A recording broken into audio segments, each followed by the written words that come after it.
Assalamualaikum warahmatullahi wabarakatuh. Halo semua, kembali lagi bersama saya Regina Melia Puspa, tentunya di Regina MP Channel. Sudah lama banget nih rasanya saya tidak menyapa teman-teman semua. Bagaimana kabarnya? Semoga teman-teman semua sehat selalu dan tetap bahagia dimanapun teman-teman berada ya. Nah, di video kali ini saya ingin membagikan sedikit informasi atau sedikit tips dan tutorial mengenai bagaimana sih cara mengolah vokal yang baik dan benar di saat kita menjadi seorang penyiar radio, pembawa acara, atau menjadi pembawa berita. Sebelum kita masuk ke tips dan tutorialnya, jangan lupa untuk like, comment, dan subscribe video ini dulu ya. Oke, mungkin sebelum kita masuk ke tutorialnya, saya sedikit ingin memberikan informasi lagi nih mengenai kenapa sih olah vokal ini menjadi penting untuk kita pelajari. Oke, begini teman-teman semua. Suara ini sebetulnya mempengaruhi sekitar 38% di dalam berkomunikasi. Nah, jadi pribadi kita ini yang sudah matang dan juga mandiri serta sudah percaya diri itu biasanya terpantul melalui suara juga. Dan ekspresi suara juga mempengaruhi peningkatan kepercayaan orang lain terhadap kita, karena suara kita juga memancarkan energi, kegairahan, dan antusiasme terhadap pendengarnya. Begitu ya. Nah, suara yang baik juga dapat menjalin hubungan yang baik. Dan suara yang meyakinkan juga dapat menimbulkan kesan yang profesional. Nah, sekarang teman-teman semua udah tahu kan kenapa olah vokal itu menjadi penting untuk kita pelajari. So, sekarang kita langsung aja masuk ke tutorialnya. Oke, yang pertama adalah artikulasi. Artikulasi ini menjadi hal yang terpenting yang harus kita latih terus-menerus, karena di saat kita sedang berbicara atau tampil di depan umum, maka artikulasi yang kita sampaikan itu harus jelas.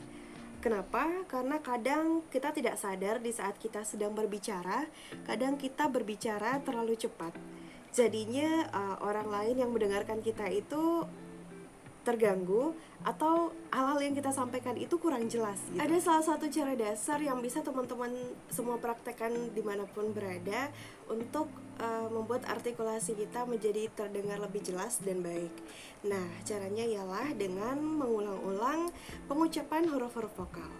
Yang huruf-huruf tersebut adalah huruf A, I, U, E, O. Seperti ini. A, I, U, E, O. Lagi. A, I, U, E, O. Nah, teman-teman semua bisa mempraktekannya secara berulang-ulang kali hingga teman-teman bisa mencapai artikulasi teman-teman itu menjadi lebih jelas. Oke, yang kedua adalah intonasi atau nada bicara. Intonasi merupakan tinggi rendahnya nada pada kalimat yang memberikan penekanan pada kata-kata tertentu di dalam kalimat. Nah, intonasi atau nada bicara ini perlu kita perhatikan juga ketika kita sedang tampil di depan orang banyak atau di depan umum atau sekadar presentasi di depan kelas. Kenapa? Karena intonasi atau nada bicara ini juga dapat mempengaruhi apa informasi yang kita sampaikan kepada audiens gitu ya. Nah, mungkin contohnya seperti ini. Pada hari ini saya ingin menyampaikan bahwa saya sedang bersemangat. Jadi saya mengatakan, wah, hari ini saya bersemangat. Tetapi dengan ada yang datar seperti itu, para audiens mungkin menganggapnya tidak seperti sedang bersemangat gitu ya. Atau maksud yang kita sampaikan itu apa sih gitu, membuat audiens pada ragu karena kita menyampaikannya dengan datar. Nah, mungkin teman-teman bisa membandingkan dengan nada berikut ya. Seperti ini contohnya. Wah, pada hari ini saya sangat bersemangat. Nah, bagaimana? Beda bukan? Intonasi atau nada bicara yang kita sampaikan itu sangat berpengaruh atau sangat kontras dengan apa yang kita sampaikan dan juga bagaimana nada kita menyampaikannya. Maka pesan yang kita sampaikan juga akan tersampaikan dengan baik yang benar jika intonasi serta apa yang kita maksud menjadi sinkron. Oke, yang ketiga adalah volume suara. Di sini dimana kita dituntut untuk dapat mengatur volume suara kita dan mengontrol volume suara kita itu dengan sesuai kondisi. Contohnya seperti ini, ketika kita sedang berbicara kepada 2 orang, akan berbeda sekali volumenya ketika kita berbicara dengan 30 orang, begitu ya. Nah, ketika kita berbicara dengan 2 orang, mungkin dengan volume yang sedang atau rendah, orang-orang tersebut sudah dapat mendengarkan kita dengan jelas.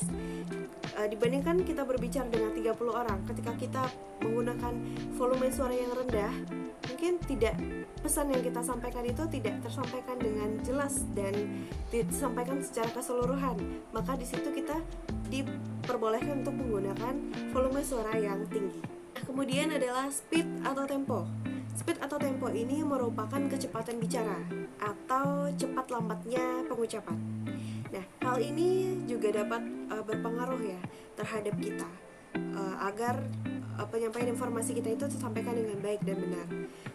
Namun tempo ini juga dapat kita lihat ya terhadap audiens kita. Apakah audiens kita ini merupakan orang yang orang dewasa misalnya, atau orang tua, atau mungkin anak-anak, atau anak muda, remaja gitu. Kita bisa melihat kondisi audiens kita.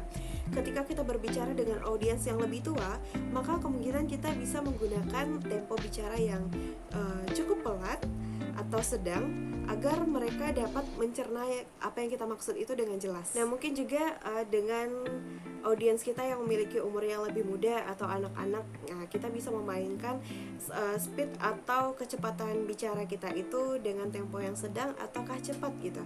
Jadi mungkin kita bisa melihat juga kondisi audiensnya. Nah, kemudian adalah pause atau pengaturan jeda dari per kalimat. Nah, ini harus kita perhatikan juga ya teman-teman, dimana di saat kita sedang tampil gitu, saat presentasi atau sedang membawakan acara, jangan sementang-mentang misalnya kita hafal nih konteksnya atau kita hafal materi-materi yang ingin kita sampaikan, jadi kita lancar saja membacakannya tanpa jeda, tanpa memberikan penekanan atau titik koma gitu di dalam apa yang kita sampaikan. Nah, kenapa? Karena itu nanti juga bisa menjadi pesan yang kita berikan itu nanti bisa tidak tersampaikan dengan baik gitu. Jadi kita harus adanya penekanan dan juga dimana kita harus berhenti dan juga kita harus jeda terhadap kalimat-kalimat yang akan kita sampaikan kepada audiens. Oke, dan ini merupakan hal penting terakhir yang akan saya sampaikan kepada teman-teman semua, yaitu pernafasan. Oke, untuk pernafasan ini adalah hal yang paling penting untuk teman-teman semua pelajari dan teman-teman semua latih, karena di saat kita ingin berbicara depan umum atau kita ingin menjadi seorang penyiar radio atau pembawa acara, maka kita harus dapat mengatur pernafasan kita, karena hal ini sangat berpengaruh nantinya saat kita berbicara. Tidak tahu nantinya ketika kita sedang berbicara, kita dituntut untuk menyampaikan banyaknya kalimat atau panjangnya sebuah cerita atau informasi, tapi kita tidak bisa mengontrol pernafasan kita, maka nantinya yang terjadi adalah kita sesak dan kita tidak dapat menyampaikan informasi tersebut dengan baik gitu ya. Jadi kita harus dapat mengatur pernafasan ini. Cara mengatur pernafasan ini sangat mudah teman-teman, tapi memang harus sering-sering dilatih begitu ya. Nah, teman-teman cukup untuk mengatur pernapasan dengan rilekskan semua anggota tubuh, dan ketika semua sudah rileks, teman-teman tinggal tarik napas dalam-dalam, lalu keluarkan pelan-pelan. Praktekkan hal tersebut setiap kali teman-teman ingin tampil atau setiap kali teman-teman ingin berlatih, maka lambat laun teman-teman akan dapat mengatur pernapasan teman-teman semua dengan baik.